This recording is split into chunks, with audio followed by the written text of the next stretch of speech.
students pretty much are all on here.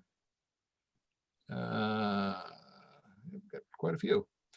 Let's go ahead and open the meeting. I'd like to welcome everybody.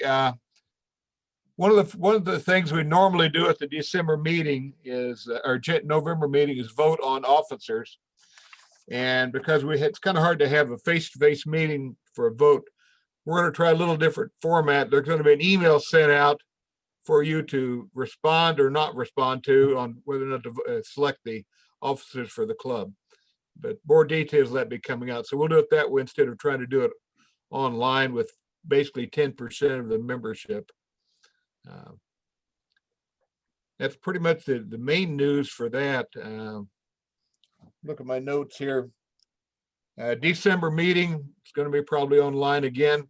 Quite likely, all the way probably through spring are going to be online meetings. So just something we have to accept. I think every beekeeping club in Missouri is running pretty much in the same situation. And I know it's looks like it's going to get worse around here. I've had schools around here talking about starting to go online again. And it's going to be interesting after Thanksgiving when all these college students come home and bring stuff back from college. And it'll be more than just their laundry that they're bringing back to home. So be careful out there. Again, I don't have a whole lot more to add. We are going to, one thing I want to mention, we're looking at doing something different for our class, beginning beekeeping class in February. Look like going online with that. So if you got people that are interested in beekeeping, you kind of let them know that we will be offering a class. It's just going to be a different format than we've had in the past. So encourage people. One thing, it's something you might want to think about. It's amazing. I wear my Missouri State beekeeping hat a lot, or a beekeeping shirt. And it's interesting how many people will stop and talk to me and ask me about beekeeping. And I've had people catch me in, like at the Home Depot at Belton. And one of them his dad's a beekeeper and he's wanting to join a club. So I told him about our club and everything. So if you do have anything like that that lets people know you're a beekeeper, I suggest you wear it. You'd be surprised how many people want to talk about bees. You need to warn them though, if it's never going to be a short conversation. At least it didn't with me. If we had our own swag for Midwestern would be good. Our own what? Our own swag for Midwestern Beekeeping Association. Yeah, I know. I've thought about that too, and I know Bob Williams and I have talked about it too. She might check into what the cost for hats would be if people would be interested, or a shirt. I know we talked about it in the past, and we've never done anything with it. But I know the Rolla Club, they've got their own shirts and stuff. It's kind of interesting. So maybe that'd be for December. I'll maybe do a little checking into that and see what it would cost and see if people are interested. We'll talk about the December meeting. Rolla even has their own bee antennas. Yes, I know. Charlotte, you can always tell at the state meeting, you know Charlotte's there. Yeah. And so is the little bee bobbers hopping on her head all around the room. Okay. Well, that's pretty much it. I'm going to just a second turn this over to Eric. He's going to introduce our speaker today. Eric's been doing a great job bringing some speakers in. We've had great speakers in the past. I know Mike's going to be a great one today too. And we're done with that. I'll kind of close the meeting, see if there's any questions people have at the end, and we'll wrap it up by 4 o'clock probably. So Eric, I'm going to turn it over to you and I'm going to mute my mic. All right. Thanks, Phil. Yeah, we're excited today. We've got Mike Immer speaking with us. Mike is the man behind Bee Rescue, which he can tell you a little bit more about that, but is a business designed around helping beekeepers sort of troubleshoot, solve problems, sort of like a mentor for hire. So I met Mike through Matt Winstead, and I know that Mike spent a lot of time helping Matt out, as well as other larger scale beekeepers, just sort of, when they need a hand and odds and ends. And I'm jealous of him for that, because I feel like you get a lot of excellent experience when you're working for other beekeepers who are doing it to make a living. So, but I'll let Mike talk to you more about that. He's speaking with us today on minimalist beekeeping. So Mike, if you want to take it away, I can, first let me feature your video. and you should be able to share your screen whenever you're ready to share your presentation. Mike, go ahead and take it away. All right, very good. Audio still okay? All right, awesome. So yeah, hi everybody. Yeah, I'll go ahead and share my screen. That's less that you have to look at me. I'm all about branding today, so you'll see my logo a few times, I'm sure. That's not working, is it? Let me try again. Share screen. There we go. Share. Oh, see all my messy desktop too. All right, so there we go. So it says I'm screen sharing. So yeah, hey, listen, I'm glad to be here talking to you guys. It's always exciting to talk about beekeeping. I could talk for hours and hours about this. So, but I wanted to start with just reminding you, you know, supporting organizations like this is super important, and so that's great. As far as interactions go, if someone will break in, if there's some chats that I need to respond to, that'd be great. Feel free to unmute, interrupt if you want to. You can also message me on Facebook. And there's my solicitation for YouTube. If you can find Bee Rescue, there's like about 2.5 videos out there. But my website address is on there and my logo and stuff like that too. So today I'm going to talk about minimalist beekeeping, you know, and so I've got some ideas on that. Of course, as you heard, this guy over here, if you can see my arrow, and you know him, that's Matt Winstead. And then there's Paul Landsberg down here. They're two of the area's larger beekeepers that I work with. Not as often as I want to actually this year, but I try and help when I can. But I like to learn from guys like that because efficiency, in one word, sums up simplification of beekeeping when you get to scale. And you know, we have the luxury in smaller operations to take our time, really enjoy a hive and look at every nook and cranny.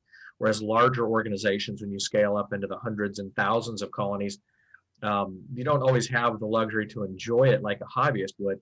And there's sometimes a little bit of a rub between the two, right? You know, hobbyists might blame commercial beekeepers for a lot of things, and commercial beekeepers might go the other direction. So I live somewhere in the middle. I try to keep everything judgment free in how I approach beekeeping. I'll help somebody with a trailer load of bees. That's me up on top of a trailer, I don't know, a year or two ago. I was just on top of a semi-load we shipped out Thursday night. And, you know, I'm happy to help at that level, on that scale. I'm also happy to help somebody with a single hive in their backyard, and I'll show you an image or two of that as well. But as far as my bio goes, you know, I'll just talk for a minute about that. When I got started, it was with some gifted woodenware, right? And some circa 1980 veils and rubber gloves, and a neighbor and a family member. We went together and bought 3 hives. And this was after a year of study, because I had missed the opportunity to buy bees the first, you know, when I wanted to. I was too late in the season. So it forced me to study. It forced me to learn. And, you know, so when I first got my 3 colonies, I was fortunate enough to be mentored by somebody who's actually cited in books, worked for USDA and traveled all over the world, actually, keeping bees to places like Kazakhstan and crazy locations. And he helped me overwinter. And here's the funny thing. He suggested I push bees down into singles. I'm one of the few guys around here that overwinters in singles. And so it sounded strange to me. I took his advice on 2 hives and not the 3rd. The population was just too high, I thought. I kept them in a double. Guess which one did not make it through the winter? It was the double with more bees. So anyway, I learn what I can from who I can. I feel like we can all learn from whoever we meet. And that's how I got started. And I grew from 3 colonies to, you know, losing 1 to another 8 to 24 to 48, just grew like crazy. And then I started selling bees and helping other beekeepers sell bees. And I ended up realizing there's a big gap in beekeeping from beginners all the way up when it comes to resources. And that's kind of where my little tiny company started. And so the whole idea of today's topic, minimalist beekeeping, is appealing to me because there's a lot of information out there and a lot of gimmicks, and you don't need all that. It might be a little bit irritating to some people that I'd say something like this, but you don't need every gimmick, every toy to get started. You know, there's plenty of time once you get good at beekeeping to learn about some of these different tools and test them on your own. That's one of the things I enjoy doing. I like testing equipment. I went out and bought very expensive thermal boards because a customer of mine said, "What are these things?" I said, "I don't know, but I'll buy a couple and I'll test them." And so I did some of that. Same thing with guardian entrances. I know some of you guys may use guardian entrances, and I actually helped test and prototype those, which is fun. So anyway, there's so much to learn and so many different things to try and theories that you can really go down the rabbit hole and spend way more than you need to get started. So today we'll talk about the basics, equipment, resources, population, and health are kind of the topics. So we'll see how well I can navigate my screen here.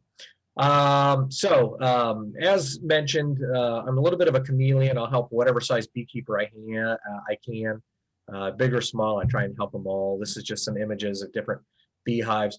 Over here on the right-hand corner is a customer, a suburban beekeeper with one 8-frame hive that I helped them get started and did the install and helped them a little bit. He got 110 pounds his first season, starting with a nuke.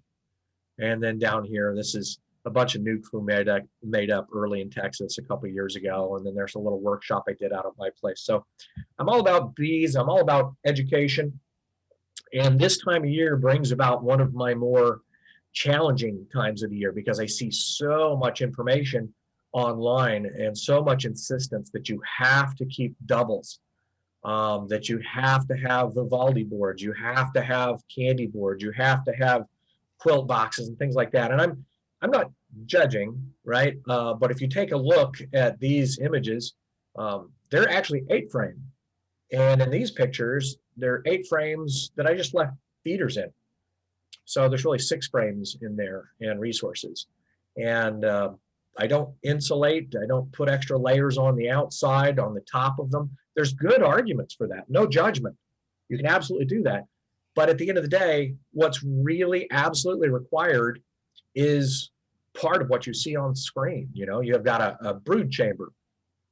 You've got a lid. You've got a bottom board. That's it. You know, and you remember bees live in holes in trees or between the bricks of your house. So everything outside of a brood chamber that's sufficient for them to build in is really extra. So that's what's really the minimal thing that's needed. The other thing is time, right? We want to save time and we want to avoid burning out in this hobby. And you can easily spend an hour or two on inspections when you get started. And weekly, if you think about 3 hives, you're spending 3 hours a week inspecting your colonies. Part of that's for observation for a new beekeeper, to know what to look for and to learn how to handle things. As you get 2, 3, 4, 7, 10 years in, you might spend an hour total in a yard of 24 or 48 colonies. So it changes. So the basics are a place to put the bees that they'll stay in and they'll continue to grow. Everything else is extra. There is perhaps such a thing as too minimalist. That's me in a bee yard, I think last fall. And you know, if you're too minimalist and you do something goofy like I'm doing there, you could end up looking like that, which is scary. It's not a good picture of me, but I want to emphasize safety. One of the things that you should not skimp on is a veil, right? If you want to handle them barehanded, that's fine. But they will get you, and their demeanor changes over time, right? So those of you that have been doing it for a little while, you understand this. Different times of the year, different things cause irritation. They will respond differently. There are some folks that this year learned the lesson the hard way, right? They would have the hive in their backyard and they'd go out and drink their coffee or whatever beverage they wanted and sit with their bees until, you know, they started running out of resources and they maybe looked like me. I've got to get off this picture of me quick. That's terrible. So I really like this picture Eric sent to me of a minimalist hive over here on the right. And basically, once again, it's just a cavity, right? With a layer on top to keep them dry and some walls to contain them a little bit. So you could be very, very minimalist in your approach and still keep bees. You could also, depending on your budget and preferences, go completely off the deep end. And there's some examples of that on the left. No judgment. I'm one of the few beekeepers that will talk about and/or support flow hives for people. You know, I helped somebody be very successful with flow hives this year. I have several customers that use them, but that's a whole nother topic. You know, you can have all the equipment and feeders and books and smokers in the world, but at the end of the day, you really just need to know and have the confidence to handle the bees and a cavity to put them in. I've even bought one of these May hives because I have customers that use them. They're very expensive, highly insulated, but I didn't even put bees in it this year. I was too busy.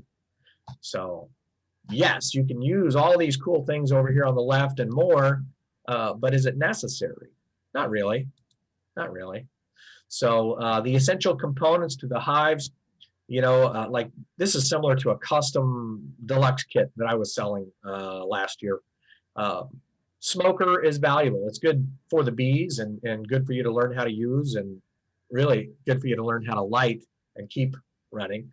But at the end of the day, even in commercial operations with thousands of hives, you might see a box, a lid, and in this case, a pallet. This is a 6-way pallet. A lot of times somebody asks, hey, what's the minimum spacing required for beehives? How far apart do I need to put them? You can see right here, we'll put 6 of them on a pallet and move them around with bobcats. So is there drifting that occurs? Yeah, we'll have bees drift between these, and that can spread disease. It can spread pests. It can cause a mated virgin to not make it back to the right hive, right? So this is not what you would use for a mating configuration to produce queens, but it is what you might use for production, honey production. There's a big difference between keeping bees for pleasure and pollination and keeping bees for production. So hive tool, and the hive and a smoker, usually a veil, those are all essential. And as far as building versus pre-assembled equipment, that's all entirely up to you. I recommend, even if somebody's pretty handy, I recommend them buying their first hive. It gives them a good template, good way to see what they like, what they don't like about them. Just about everything you'll see in my equipment is Langstroth. I keep single deeps, I keep stacked medium supers, 8-frame, 10-frame. That's what I use. But there's also a lot of other equipment out there. I'm actually adding some of that to my education apiary.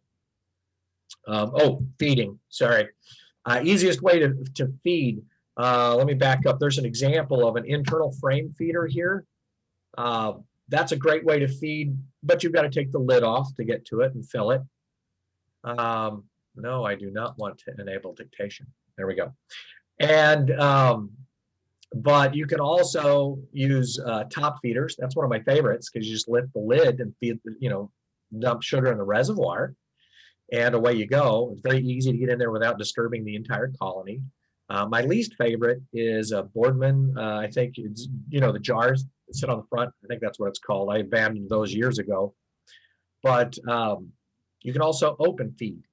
And that may be a discussion for another day too. I might put 20 gallons of syrup out in a tub with holes drilled around the top so bees can get into it, and they'll feed that way.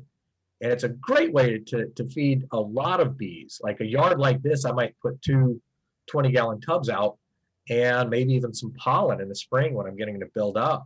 But the challenge with open feeding, whether you use buckets or tubs, is you're really bringing bees together, maybe from other yards, and that could be a way to spread disease as well.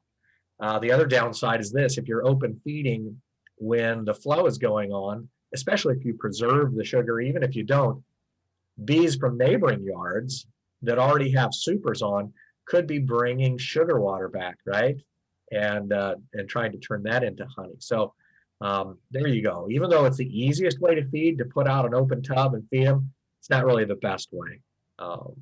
Easiest versus best is a good conversation to have. Okay, as far as resources, right? Honey, lots of honey. It's always best to have nectar for the bees, but there are times where we don't have enough nectar, enough resources, right? So I feed sugar syrup. We'll bring it in totes like this. In fact, I put out a syrup depot this year as kind of experiment, and it's been pretty successful. Nobody likes mixing sugar, and nobody likes dumping syrup out because it'll go bad after about 7 days, right? So commercial beekeepers don't do that.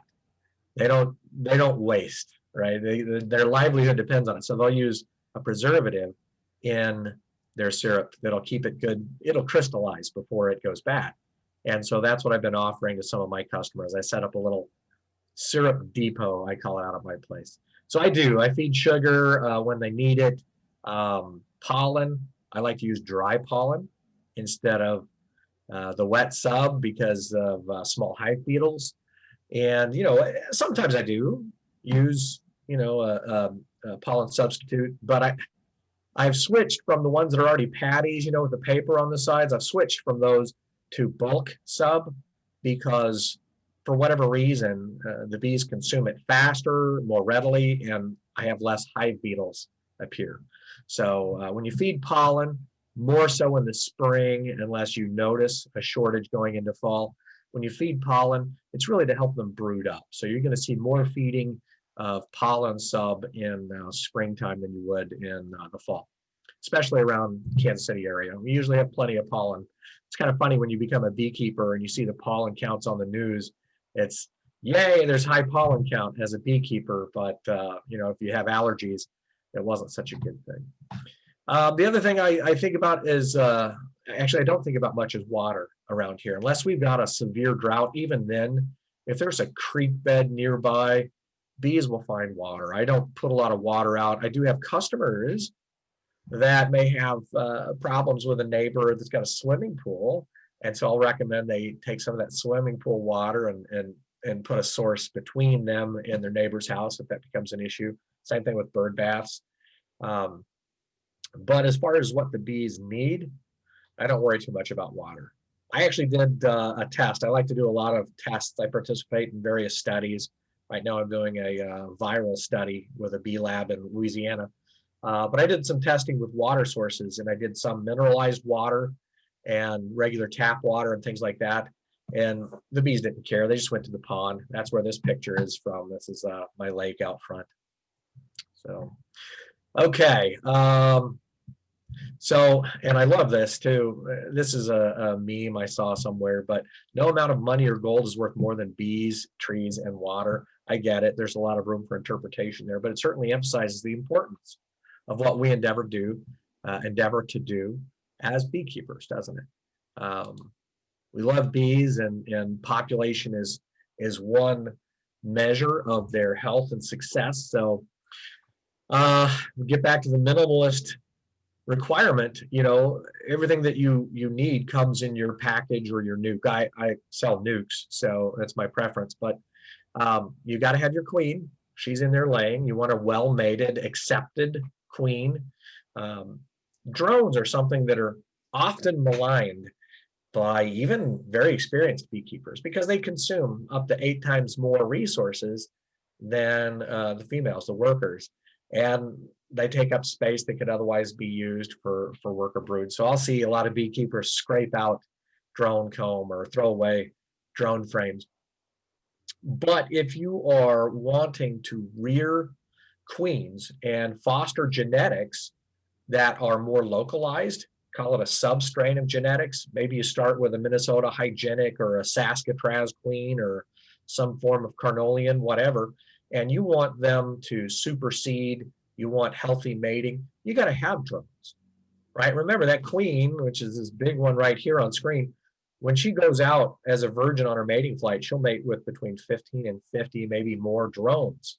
So when you think about the genetic material, the drones provide a lot of that, right? And of course, the workers, that's the bulk of your bees in the hive. And this is one of the things from a minimalist perspective that I like to look at. When I go check a colony, I might do a 30-second inspection. I might spot check, 4 or 5 hives out of 24 in a yard. And I'll do so very quickly. And I'm looking at population for part of that. I'm looking for evidence of deformed wing virus and things like that I can see quickly. And I'm checking for swarm cells. But population is a big, big deal for me. If they have a good population, I'll also spot check and do some mite washes and mite counts. So, yep, you definitely need a queen. You need plenty of workers and drones. You can't forget about the importance of drones. In a production hive, it might be just fine to scrape out. If you're trying to retain a strain of bees and the purity of their genetics, then you could make a good excuse for getting rid of drone brood. Okay, so the health of bees. You know, the minimalist should be distinguished from the treatment-free concept. And boy, that's a hot topic, isn't it? We could talk about treatment-free versus non-treatment-free, management versus non-management, so on and so forth. But at the end of the conversation, you want your colonies to be healthy. And unless you're running a long-term goal and you're somewhat isolated, that means some form of management or treatment.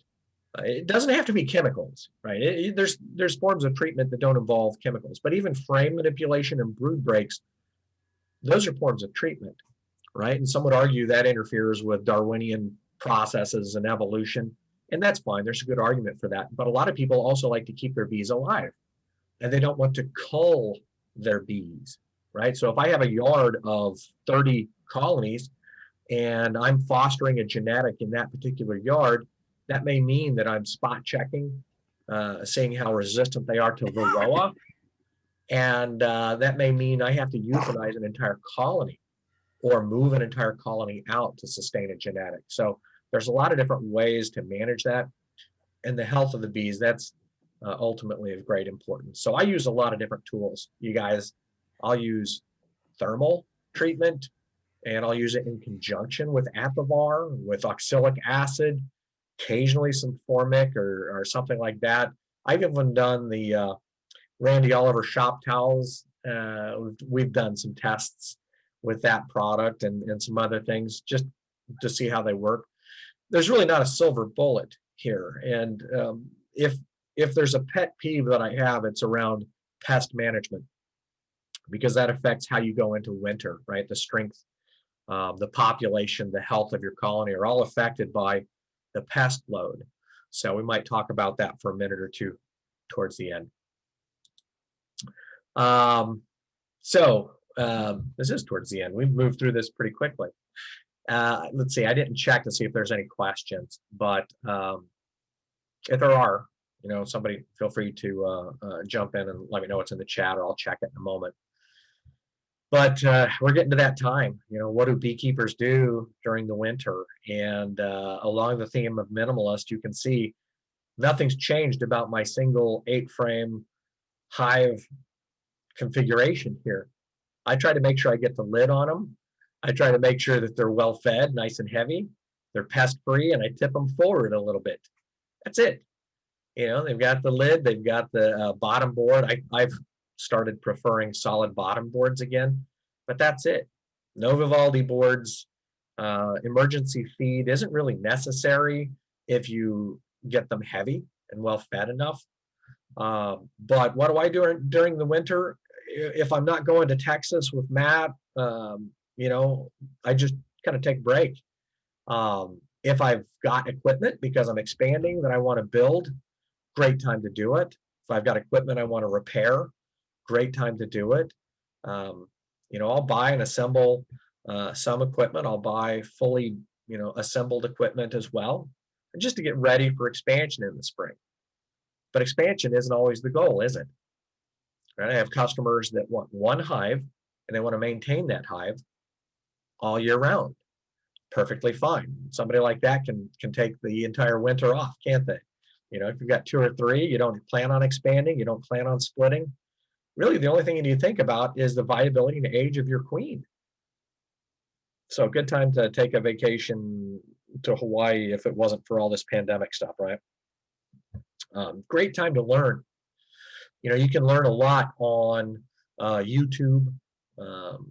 You have to be careful too. There's a lot of really, really bad information on YouTube as well. So you have to, you know, have some discretion with what you apply. Planning for the coming year, very important. Entrance inspections, you know, if I'm going to go look at these hives, I might brush off the entrance. I might not. You can't see it in these pictures, but there's a little vent with enough access for a bee or two to get in or out right under the lid. So there's plenty of ventilation and access beyond what you see down below for the main entrance. But I'll check, you know, if it's a warm day, see if they're flying. And what else? Beyond that, I did notice some really good information, if I can find it here, in this month's article. Mr. Kyle Day, great job if you happen to be on the call, but really good article there that'll describe getting ready for winter. But I boil it down to this as a minimalist. Make sure that they're as pest-free as possible. Make sure they're as heavy or well-fed as possible. And make sure they have good ventilation and they're tilted forward. That's it. No Vivaldi boards for me. No quilt boards, never used them. And primarily singles is what I overwinter in. So there you go. That's a lot of information fairly quickly. Let me go. I'm going to park the screen for a second and see if I missed anything else in my notes. So Mike, while you're checking that out, we've got a few questions to go through. The first question that I would like you to help clarify for everybody, since we've got a relatively young crowd in terms of beekeeping, you have repeated several times that you winter in singles. Can you describe what you mean by that? Yeah. So around here, there's a lot of insistence on a double brood chamber configuration or a double deep configuration. And as you can see, this is a deep 8 frame, but that's it. That's what I have for winter for the bees. And this was as much an experiment as anything else. Down the road, there's another 10 hives that are all 10 frame instead of 8 frame. But if you think about the brood chamber and what happens when the queen shuts down, less and less space is going to be used inside of that brood chamber for actual brood, and more space for resources. They're going to backfill the brood nest. And a backfilled 8 frame or even 6 frame is plenty of resources for a cluster. They're still sheltered. They're not really going to heat the whole hive, but if they had more space, then they would vent or dissipate more heat from the cluster more quickly, perhaps. So this is just how I learned. And I've got a saying. I like to use sayings. They just help me remember things. Even going into spring, I'll run singles all year on this basis, okay? Let me see if I can remember it. Singles are for food, doubles are for brood. And if I were to illustrate what I mean, let me see if I can find a pen here. If you think about a double brood box configuration versus a single, I'll just draw it on screen. Is that showing up, Eric? Yes, it is. All right. So a double, if there's brood come spring, it's going to be in a pattern like this if you've got a nice queen, which makes it easy to split, you know, up to 5 or 10 frames out of each box, right? So we want to make splits. We want lots of brood. That's how I use doubles, right? Singles are for food, right? If I'll just use 10 frame as the most common example. I won't draw exactly 10 frames, but you'll get the idea. If you think about the space a queen needs to lay, can lay, let's say she starts over here. By the time she finishes laying out wall to wall, they're going to be hatching back over there. She'll go start laying there again. So she doesn't necessarily need more space for brood, as in the double example. So she'll keep producing bees if we start putting supers on the top. So I'll put a queen excluder in here if I've got drawn comb. If it's undrawn, then I usually won't until they've started, and then I'll shake everything back down. But if I want to produce more honey, then I'll do it this way, right? As opposed to the double example down below, which is going to have to fill 2 boxes before you start adding supers. So singles are for food, more honey production. Doubles are for brood, more bee production. And it depends on my goal, how I go into spring. That's one of the reasons I do singles. Did that make sense? Yeah, that was great, Mike. So I've got other questions here, but you just struck another one, which was you said that you will. Okay, so if you keep all your bees in a single deep box for food, basically for producing honey, you said that you'll exclude the queen into that bottom box if there's undrawn comb. Is that Yeah, what let you? me make a, I'm gonna make a, I'm gonna make a blank slide here. If I So- can, let's see. So does Insert. that mean that you'll leave the excluder off if she's got comb to work with? So if all of the frames are drawn, you'll leave the excluder off. Is that just to prevent swarming?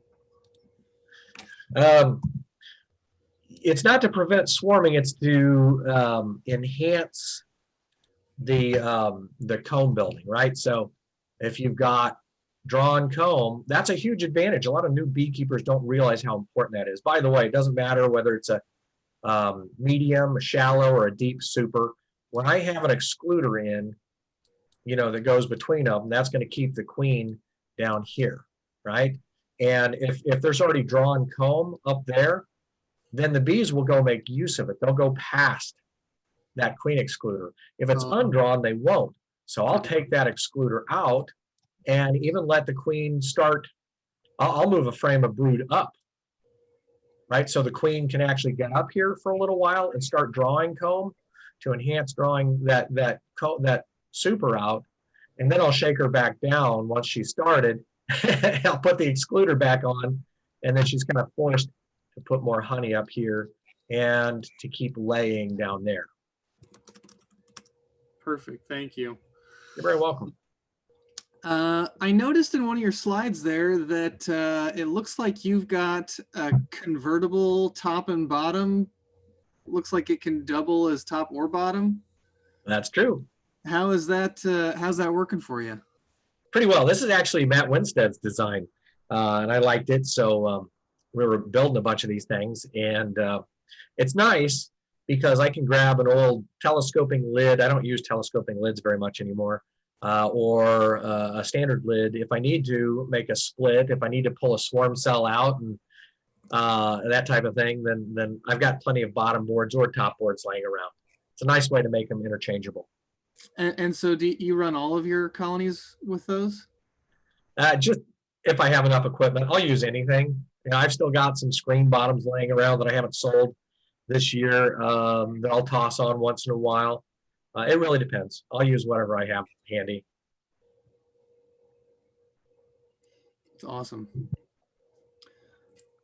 One last question that I have for you regarding your slides on treatment. You showed folks some photos of people doing mite checks, it looked like. And you talked about treating for mites. From a minimalist perspective, do you recommend to new beekeepers that they treat only the colonies that have a high mite load, or do you recommend that they just treat all their colonies? So what I recommend, and I can't remember her name, but a seminar I was attending really struck a nerve. She was a really good speaker. This doctor out at Powell Gardens was talking about it. But anyway, the prevailing wisdom in commercial beekeeping is you treat a yard as a single organism, right? So where you might, in a backyard situation, you might treat one of two colonies, okay? But, if you have 10, 12, 40 colonies, 100 colonies in a holding yard, that drifting that can occur keeps the bees from being as isolated from one hive to the next. So if your backyard has your hives 6 feet apart, one has a high mite count, the other does not, I would say treat the one with the high mite count. Simplifies the process and the work for you. But the thing I would most emphasize is the importance of counting, right? And this slide on the screen right here is a pretty good example of the disparity. These four that I pick on all the time. Here's one with a mite count of 2 right next to one that had a mite count of 31. Right next to each other. And all year I've picked on these guys. These are the ones that I took bees out 1,000 at a time to send for testing. And, you know, it's kind of funny. There's a big thank you for anyone who supports beekeeping in general, because it is not an inexpensive hobby. It's even more expensive when you're killing your bees for the good of everyone and sending them off to the lab and testing and things like that. This hive was tested and retested following Randy Oliver's protocol to really verify the viability of thermal treatment. And then it was also at the same time used to see if thermal treatment would help reduce the background viral load of bees. So I was killing bees out of these colonies right and left. And even used one of them as a queen bank, as people were buying, I think 250 queens I brought in for customers this spring. So you know, treat what needs to be tested. If they're close together like this, I would say treat them all. And that's what I finally went back and did, is treated all of them. I was using one of them as a control. So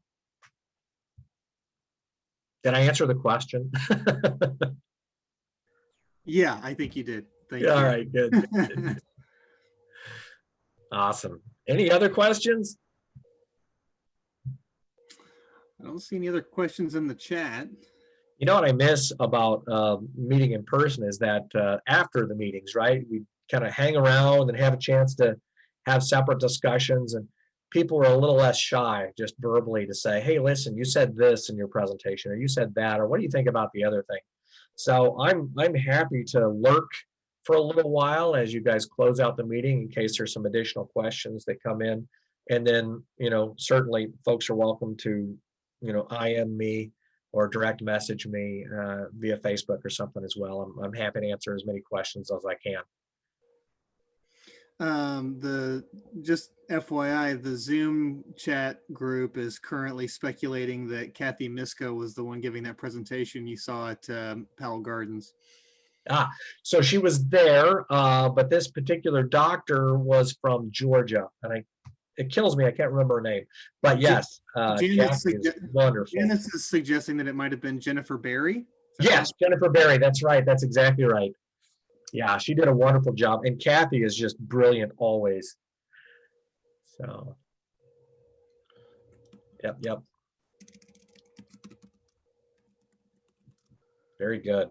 Well, thank you so much for your time, Mike. That was fantastic.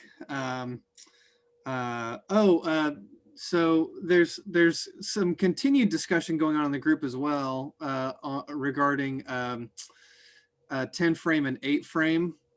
Could you speak a little bit more to the advantages and disadvantages of each? Sure. So this is something that I wanted to play with for a long time, and I actually bought out somebody's entire apiary of 8 frame equipment just so I could play with it a little bit more. And it's funny, you think about a tree, and the cavity in a tree, it tends to be taller rather than wider, right? And you also think about the weight of the equipment, right? If you have 10 frame, this chock full, over full, whatever, you're 90 to 100 pounds lifting by the time you add lid and bottom board if you're moving in them. So to me, it was appealing, one, to use 8 frame deeps. And then I also wanted to experiment with 8 frame medium configurations. And so what I did in the area here is, actually I started this with a buddy of mine down the road that's got a couple of greenhouses, but I actually took 8 frame stacked mediums out. And so I've got some 8 frame medium configurations. In fact, that's all I have left right now is medium configurations. I've got one 10 frame medium left here in the apiary educational yard, and the rest are 8 frame medium stack configurations. Everything else went to Texas with Matt. So if it was in a deep, it went to Texas this year. But I love them because, one, they're consistent. And you know, I talk to my bees. I think about, you know, my bees in strange ways, and I'm sure everyone does. But when you think about a bee moving from a deep to a medium, it's a different size comb, right? Different height of comb. And so they may have to think about things differently. So if I have a medium brood nest and then another medium brood nest, and then I have a super, it's all the same size. And I think that that may have added to some of the consistency that I saw just a mile or two down the road in these hives. They just absolutely blew it out. I just tossed a queen in there. Basically, I made medium nukes for them and set them up and left them just to come check later. And they were more productive than some of my 10 frame deep colonies.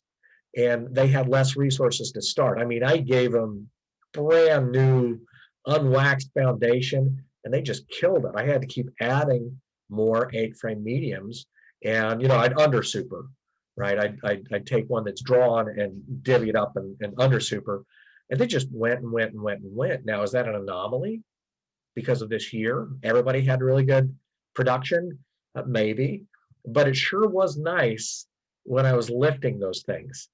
An 8 frame medium, saves you 30 pounds of weight, even if it's chock full of honey. So anyway, the difference really boils down to preference and your back. It also has to do with availability. If you wanted to start with a medium nuke, those are kind of hard to find. I make them by special order, but they're pretty hard to find. And that's another example how a customer requested it. And I'm like, well, yeah, I can figure out how to do that for you. And started making some medium nukes. I only do a few of them every year, just based on demand, knowing you can adapt from a deep to a medium as well. And if you're running a deep brood chamber, it's going to get heavier, but when it's full of brood, it's a little bit lighter too. So you could adapt and make your own medium stack out of that. You could under super, shake the bees down, and switch them up that way. I tinker a lot.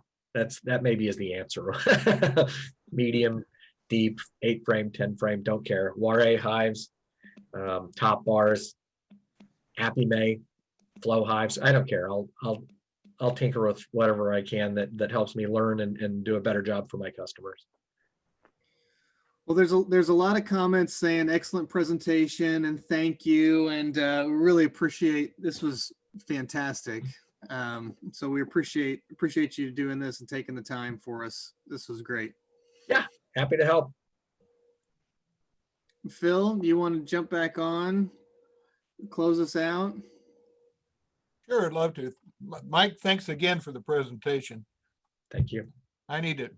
My chat window's right there. You go. All I could see was the chat window. Yeah, I just had a couple of questions. When you do your singles over the winter, how well do they overwinter? Do you have much in the way of losses? So my losses, if I've done what I'm supposed to do with singles, were usually 8 or 9%. And I'm pretty strict about how I count my losses. I count how many viable hives I have on October 31st, and then I count again in March when I decide that we're through the wonky, crazy weather. And so I don't count how many I'm able to replace. Some beekeepers fudge that a little bit, but I'm pretty strict about it. I usually see 8 or 9% losses in my doubles. I see maybe 19, 20% sometimes. And when you go back to how I started, a lot of this has to do with how you learn, right? How you get started in beekeeping. It was 33% losses of all of my hives, but it was 100% of my doubles because I only had 3, right? 2 I overwintered as singles, and 1 was overwintered as a double, and that one failed. So I've always had this hesitance and focus on bee space, right? And that's something that a lot of new beekeepers don't realize the importance of. Bee space is of critical importance, and you can take a struggling colony, smash them back down into a nuke box, and they can blossom and become strong enough to overwinter and be productive. At the same time, you can take a booming single deep hive and expand them too quickly and not manage their space well enough, and they could kind of fade, right? Lose some ground. So being aware of bee space in that regard is important. It's also important, to make the space between frames and between, one level of a colony, one level of a hive to the next. That's important as well. I see Stuart out there. Stuart could probably give a long dissertation on the importance of bee space, but it's something that I don't think gets emphasized often enough, particularly with new beekeepers. So it all boils down to the bee space for me. Mike, we've got a question here that just popped up on what's your preferred feeding technology in terms of how do you like to give them sugar water? When I feed, I'm pretty choosy about when I do that. I want to make sure that supers are off and all that kind of good stuff. I don't want to make funny honey. But when I feed, my favorite way to do it is with top feeders that, I can get into quickly, fill, and it'll put their weight on. It'll put weight on really, really fast. My second most favorite is an internal frame feeder. And the biggest difference to me between them is the level of disturbance that I make to the hive. It's one thing if I intend, if I have a plan for why I'm getting into the hive. It's another just to go in there and rip it apart to fill with sugar water. But in any case, those are my two favorite examples. When I open feed, that's super easy, but you have to be very careful when and how you open feed. But in any of these cases, now when I use sugar water, whether it's 1-to-1 or this time of year 2-to-1 ratio, I preserve it now whenever I can. Sometimes, you get in a hurry and you just got to mix up a bag of sugar real quick. But I buy them, by the tote, pre-mixed sugar, and I add a thymol preservative to it so that it doesn't go bad. And fermented syrup, it's no fun to dump it out. It's even less fun to see your bees drowning and dying because the syrup is turned. So whatever you do, even if you use little jar feeders, if you can find a way to preserve the honey a little bit, or if you're diligent about dumping it when it starts to turn, it'll help. There's all sorts of studies on this, by the way, on how quickly wax is built and how it affects things. There's a pretty good argument for 1-to-1 versus 2-to-1 not even mattering. It's the curing time that's really the important part, how close you get that sugar into a honey form so they can consume it during the winter. It's actually hard on their digestive system, so sometimes an additive can help a little bit for their digestion as well. Probably more information than you wanted. I see a thank you pop up, so they're probably stop talking, Mike. Thank you. I'll give you a thank you verbally. Really appreciate it. Sure. You did an excellent job. Happy to help. Anybody else have any other questions real quick?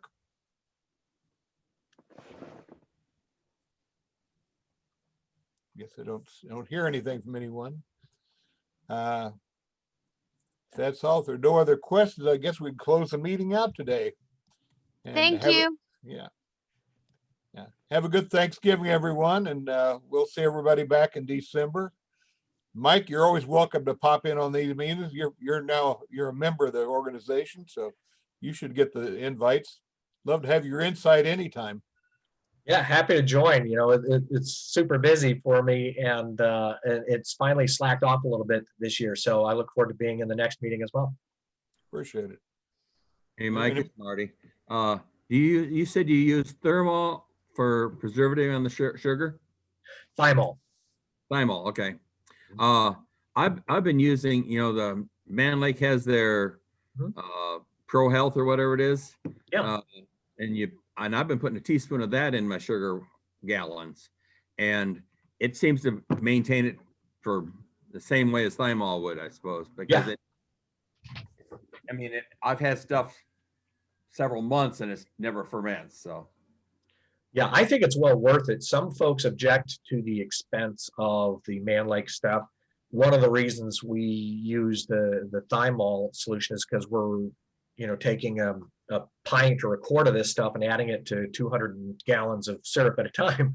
So, but the Honeybee Healthy works great. Some guys use a drop or two of bleach, believe it or not, to preserve. the syrup. And, some people like, why would you put bleach in the syrup, right? Well, anybody with a swimming pool can see the bees are attracted to the water with the chlorine in it, right? And so, yeah, there's a lot of different ways to do this stuff. That's why I try to be as judgment-free when I'm interacting with any beekeeper at any level. You can preserve it a number of ways. Nobody likes dumping it out, though. That's the worst, isn't it? Because, why would you try Honey Bee Healthy if you hadn't dumped out a few gallons of syrup? It's terrible. Hey, thank you, Mike. Appreciate it. You're very welcome. That's a great point. Good ad. Anything else from anyone? Well, I guess we can close out the meeting there. And then again, stay safe out there. Stay healthy. Take care, everybody. All right. Goodbye. Thanks. Phil. Yep. Take care.